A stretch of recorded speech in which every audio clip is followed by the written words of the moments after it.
الري، التنمية، ما يترتب على المية والزراعة إلى آخره، خاصة نقل المياه، مياه النيل من غرب القناة إلى شرق القناة لتنمية سينا الحبيبة لنا، بتتزامن مع القناة الجديدة وتنفيذ أعمال نقل المياه خلال مجموعة من المواسير أسفل قناة السويس على عمق 60 متر من سطح الأرض، 4 مواسير عملاقة، الماسورة قطرها 4 متر، كل ماسورة 400 متر. إن شاء الله تنتهي قبل افتتاح قناة السويس الجديدة آلية عمل كل الوزارات شغالة للانتهاء من المشروع الحمد لله في موعده.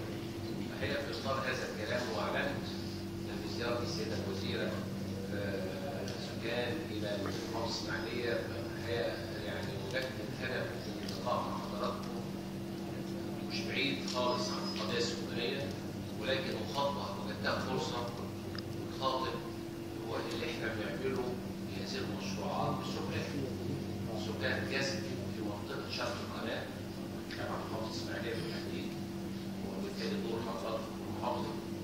ماذا هو مطلوب من التجمعات السكانية في الاستفادة من مشروعات وزارة الري؟ هي رسالة إن احنا كما قالت معالي الوزيرة الموارد محدودة، الموارد المائية محدودة، وفي نفس الوقت تحدي الدولة لها طموحات تزود رفع الزراعة. طيب كيف نحل المعادلة الصعبة؟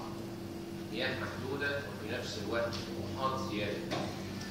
ده ما يحتاج إلا حسن ترشيد هذا المورد اللي هو المياه. طيب ايه الرسالة المطلوبة من حضراتكم؟ وهو ان احنا عندي تحدي في الوزارة هو تحملوني يعني نقول كلمة بعض السلوكيات في بعض المناطق ربما يعني تعاني من مشاكل سلوكيات بانتقاء ملوثات ألواحها على هذا المجرى المائي. طيب يترتب عليه يا اما ما اقدرش استخدمه علشان اصبح ملوث، اهدرت الشويه اللي انا بعتبره كنز معايا وثروه اهدرتهم، وبالتالي لا استطيع استخدامهم وهضطر اتخلص منهم في مصر. واحنا عاوزين نزود مش بنقص، فبالتالي هذه السلوكيات الخاطئه لبعض الناس ما عندهاش وعي ان هذا الشيء له ضرر على الصحه وعلى مواردنا المائيه. فمخاطبه هذه الاشياء ممكن مقترح لحضراتكم ايه هي دور الرقابه ومن خلال وزاره السكان الرقابه ازاي على هذه السلوكيات ما يخص الميه. ده شيء اول رقم 2 عمليه الترشيد. ايضا هو مورد زي ما قلنا مع الوزيره مورد رئيسي وجانبي مورد المياه. ترشيد الميه برضه من فرصه من خلال حضراتكم نقل رساله ترشيد السلوكيات الخاطئه في اسراف الميه، وكلنا شايفينها وساعات خلاص عينينا اعتادت عليها، اللي بيرش الميه بالخرطوم واللي ساب الميه الحنفيه ولا السيفون عفوا يعني بيندفع كل في مكانه. كلنا شركاء، بعض يفتكر وزاره الري، لا كلنا شركاء في هذه المسؤوليه. حسن اداره الميه في بيتنا في مصانع في الموقع العمل الى اخره. نحن فعلا محتاجين كل نقطه ميه، الكلمه بما اعنيها كل نقطه ميه اسراف فيها وعدم ترشيدها. دي برضه دور حضراتكم مع الوزيره بتفضل ازاي هذا الشيء نتركه. الحقيقه وجدت الرسالتين دول اكون حريص ان انا اقولهم، بالاضافه لوحدكم يعني ان هذا المشروع يعني الدوله بتقيمه تحت قناه السويس 170 مليون جنيه. يعني تحدي اخر زي ان شاء الله رجال مصر قادرين على انجاز قناه السويس في موعدها باذن الله. ان شاء الله هذه الصحارات او بنسميها المواسير او الصحارات تتم في موعدها. ملحمه شغاله 24 ساعه، وبرضه بعد لقاء حضراتكم هنطلع بالساده الوزراء والاستاذ المحافظ ونطلع الى تفقد هذا الكلام.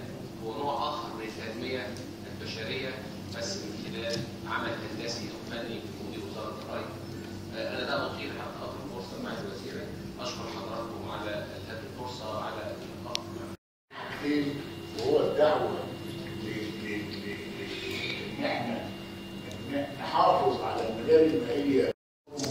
معانا المجلس الاقليمي للسكان في اول انعقاده في تشكيله الجديد، ونتمنى ان شاء الله ان النهارده نطلع بمجموعه من التوصيات اللي تكون هي محاور.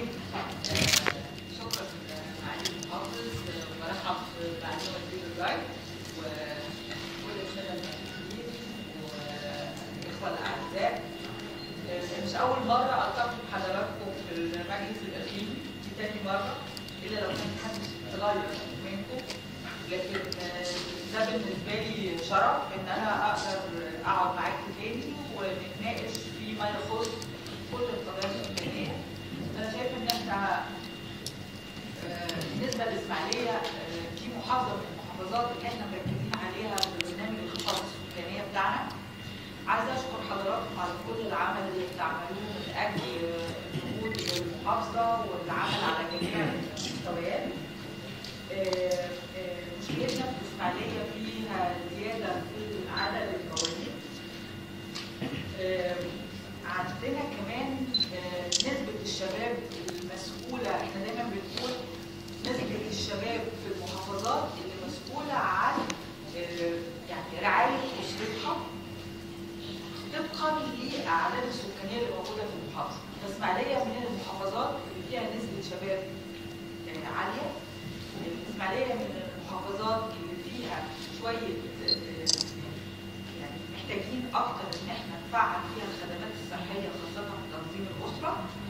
دي من يعني بسرعه كده وفي عجاله دول الثلاث حاجات المهمه جدا اللي علشان كده الاسماعيليه محطوطه ضمن المحافظات المهمه اللي لازم نشتغل عليها في الوجه البحري. احنا طبقا للاستراتيجيه القوميه للسكان حضراتكم مش عارفه خلصتوا الخطه ولا لسه بتخطوها؟ خلصتوها؟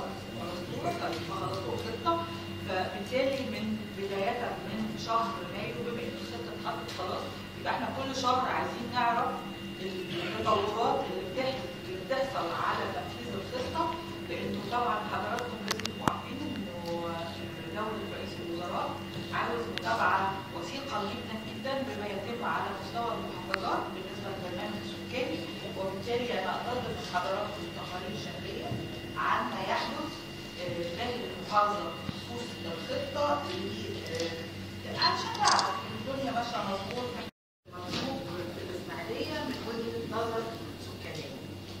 اللي انا عايزه اقوله لحضراتكم برضه انا بشكر جدا معالي المحافظ على ان هو جمعنا هو